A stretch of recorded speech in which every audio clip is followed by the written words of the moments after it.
ಗಣೇಶನ ಕಥೆಯೊಂದು ನೆನಪಾಗುತ್ತದೆ. ಒಂದು ದಿನ ಗಣೇಶ ತನ್ನ ತಾಯಿ ಪಾರ್ವತಿಯ ಕೆನ್ನೆಯ ಮೇಲಕ್ಕೆ ಗಾಯವನ್ನು ಕಂಡು ಉದ್ವಿಗ್ನವಾಗಿ ಕೇಳುತ್ತಾನೆ. ಇದೇ ನಮ್ಮ ಈ ಗಾಯ?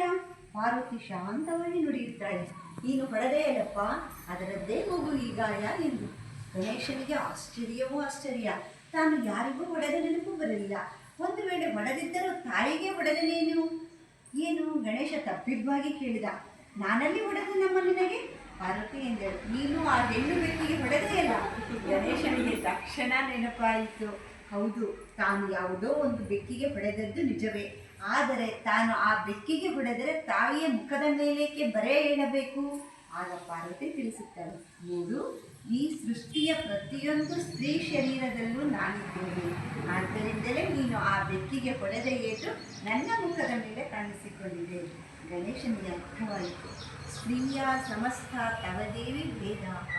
ಹೇ ದೇವಿ, ಸಮಸ್ತ ಸ್ತ್ರೀಯರು ನಿನ್ನ ಬೇರೆ ಬೇರೆ ರೂಪಗಳೇ ಸರಿ. ತನಗೆ ಇದನ್ನು ತಿಳಿಸಿಕೊಡುವುದಕ್ಕಾಗಿಯೇ ತಾಯಿ ಹೀಗೆ ಮಾಡಿದಳು ಎಂದು ಅರಿತ. ಗಣೇಶನ ಅವರ ಅನಂತ ಮಾತೃತ್ವ ಎಂಬುದು ತನ್ನ ವಿಶಾಲ ಬಾಹುಗಳಿಂದ ಇಡೀ ಸೃಷ್ಟಿಯನ್ನೇ ತಬ್ಬಿಕೊಂಡಿತ್ತು. ಅವರ ಸನಿಹದಲ್ಲೇ ಇದ್ದು ಅವರಲ್ಲಿ ತಾಯ್ತನದ ಅದ್ಭುತ ಅಭಿವ್ಯಕ್ತಿಯನ್ನು ಗುರುತಿಸಿ ಬೆರಗಾಗಿದ್ದ ರಾಸಬಿಹಾರಿ ಬ್ರಹ್ಮಚಾರಿಗಳು ಒಮ್ಮೆ ಅವರನ್ನು ಕೇಳುತ್ತಾರೆ, ಅಮ್ಮ, ನೀವು ಎಲ್ಲರಿಗೂ ತಾಯಿ ಏನು? ಹೌದು. ಬ್ರಹ್ಮಚಾರಿಗಳು ಪುನಃ ಕೇಳುತ್ತಾರೆ, ಪಶು ಪಕ್ಷಿಗಳಿಗೂ? ಇದಕ್ಕೂ ಒಡನೆಯೇ ಉತ್ತರ ಬಂತು ಪ್ರತಿಕ್ರಿಯೆ, ಹೌದು. ನಿಜಕ್ಕೂ ಶ್ರೀಮಾತೆಯವರು ಈ ಎಲ್ಲ ಘಟನಾವಳಿಗಳ ಮೂಲಕ ತಮ್ಮ ಜಗನ್ಮಾತೃತ್ವವನ್ನು ಸಾಬೀತುಗೊಳಿಸುತ್ತಿದ್ದಾರೆ ಎನ್ನಬೇಕು. ಏಕೆಂದರೆ ಬರೀ ಗಣ್ಣಿಗೆ ತೋರುವಂತೆ ಅವರೊಬ್ಬ ಸರಳ ಲಜ್ಜಾಶೀಲ ಸ್ತ್ರೀ. ತಮ್ಮ ದೈವತ್ವವನ್ನು ಸೆರಗಿನ ಹಿಂದೆ ಸದಾ ಮರೆಯಾಗಿರಿಸಿಕೊಂಡವರು ಅವರು. ಆದರೆ ಅವರ ನಿಜ ಸ್ವರೂಪವನ್ನು ತಿಳಿಯ ಬಯಸಿದ ಬ್ರಹ್ಮಚಾರಿಗಳು ನೇರವಾಗಿ ಪ್ರಶ್ನಿಸಿದಾಗ ಅವರು ಅಷ್ಟೇ ನೇರವಾಗಿ ಉತ್ತರಿಸಬೇಕಾಯಿತು. ಉತ್ತರಿಸಿದರು.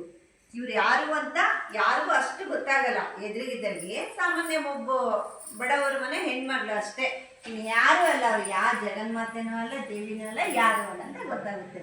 ಆಗ ಬ್ರಹ್ಮಚಾರಿಗಳು ಅವ್ರಿಗೂ ಅನುಮಾನದಿಂದನೇ ಕೇಳಿದ್ರು, ನೀವೆಲ್ಲರಿಗೂ ತಾಯಿನ? ಹೌದು ತಾಯಿ ಅಂತ ಹೇಳಿದ್ರು. ಅವಾಗ